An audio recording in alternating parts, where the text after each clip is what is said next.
Typhoon dolphin ने Japan के Okinawa क्षेत्र में भारी तबाही मचाई है। हजारों इमारतों की बिजली गुल हो गई और कई लोग घायल हुए। अब यह तूफान चीन के पूर्वी तट की ओर बढ़ रहा है। नमस्कार, मैं सौरभ शुक्ला और आप देख रहे हैं न्यूज़ 18। पूर्वी एशिया में इस वक्त मौसम का डबल अटैक देखने को मिल रहा है। एक तरफ रिकॉर्ड गर्मी ने लोगों की मुश्किलें बढ़ा रखी हैं, तो दूसरी तरफ अब एक खतरनाक टाइफून ने जापान से लेकर चीन और ताइवान तक चिंता बढ़ा दी। टाइफून डाल्फिन तेजी से ताकतवर होकर जापान के दक्षिणी हिस्सों में तबाही मचा रहा है। ओकिनावा और कागुशिमा प्रांत के अमामी द्वीप इसके सबसे ज़्यादा प्रभावित इलाकों में से शामिल है।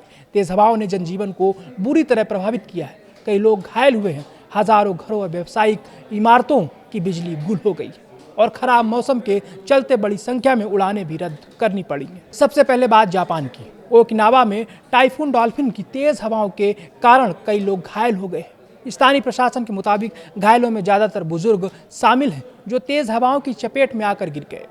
गनीमत यह है कि अभी तक किसी भी घायल की हालत गंभीर नहीं बताई गई है, लेकिन तूफान का असर सिर्फ लोगों तक सीमित नहीं है। तेज हवाओं के कारण बड़ी संख्या में घरों और व्यावसायिक इमारतों की बिजली आपूर्ति बाधित हुई है।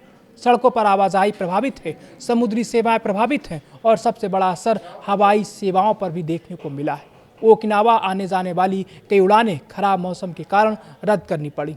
अब सवाल यह है कि आखिर टाइफून डाल्फिन इतनी तेजी से ताकतवर कैसे बन गया।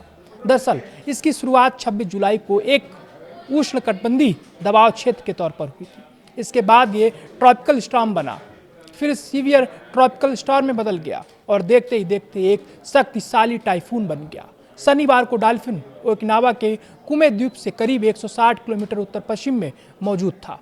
उस वक्त इसकी अधिकतम सतत हवा की रफ्तार करीब 162 किलोमीटर प्रति घंटे की रफ्तार से थी, जबकि इसके झोंकों की रफ्तार 216 किलोमीटर प्रति घंटा तक पहुंच गई।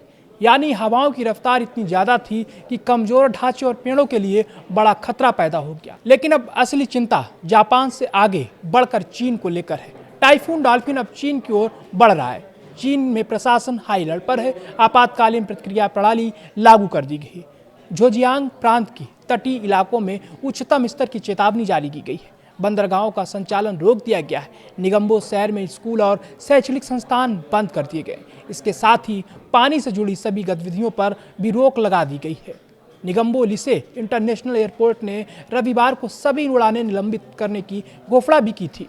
यानी चीन में तूफान के पहुंचने से पहले ही प्रशासन ने बड़े स्तर पर तैयारियां शुरू कर दी। अब बात संगाई और चीन के तटीय इलाकों की। संगाई के यांगसान बंदरगाह से जहाज़ों को हटा दिया गया है। यांगत्से नदी डेल्टा क्षेत्र में कुछ रेल सेवाएं भी प्रभावित हो रही हैं। मौसम विभाग ने चेतावनी दी है कि 12 अगस्त तक पूर्वी चीन के कई हिस्सों में भारी बारिश और तूफानी हवाएं जारी रह सकती हैं। कुछ इलाकों में 600 मिलीमीटर से ज़्यादा बारिश होने का अनुमान जताया गया है। अगर इतनी भारी बारिश होती है तो बाढ़ और भूस्खलन का खतरा काफ़ी बढ़ सकता है। खासकर तटीय और निचले इलाकों में रहने वाले लोगों के लिए स्थिति मुश्किल हो सकती है। अब चीन के साथ साथ ताइवान पर भी टाइफून डाल्फिन का असर दिखाई दे रहा है। तूफान के प्रभाव से ताइवान में अंतर्राष्ट्रीय उड़ानें प्रभावित हुई हैं। दर्जनों उड़ानें रद्द कर दी गई हैं।